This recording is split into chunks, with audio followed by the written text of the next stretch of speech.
জয়গুরু। আজকের ইষ্ট প্রসঙ্গ, আমিষ আহার আধ্যাত্মিক উন্নতির পক্ষে ভালো না কেন? কথা প্রসঙ্গে একজন জিজ্ঞাসা করলেন, আমিষ আহার আদি কেন আধ্যাত্মিক উন্নতির পক্ষে ভালো না? শ্রী শ্রী ঠাকুর, মাছ, মাংস, পেঁয়াজ, রসুন ইত্যাদি খেলে স্নায়ু উত্তেজিত হয়, তাতে সূক্ষ্ম সারা ধরা যায় না, ধরতে পারলেও ধরে রাখা যায় না। যারা এইসব করে তারা ঠাওর পায়।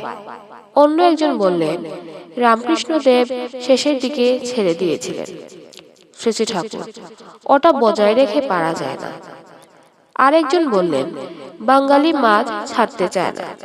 শ্রী শ্রী ঠাকুর, আমি বলি, যাই করো, যদি তাকে ভালোবাসো, নাম করো, সেই ভালোবাসার লোভই একদিন ছাড়িয়ে দেবে। তবে অশালার জিনিস ভালো না। উক্ত ব্যক্তি, মায়েরা ছাড়তে চায় না। শ্রী শ্রী ঠাকুর, বুঝিয়ে বলতে হয়, সদাচার পালন করা ভালো। আধ্যাত্মিক, মানসিক, শারীরিক সদাচার তিনটে পালন করলেই ফল পাওয়া যায়। একটা করলাম আরেকটা করলাম না, তাতে হয় না। আমরা এমন যদি ভালোবাসি কাউকে যে সে প্রবৃত্তির চাইতে বড়, তখন তার ক্ষতি হয়, যাতে তাকে করি।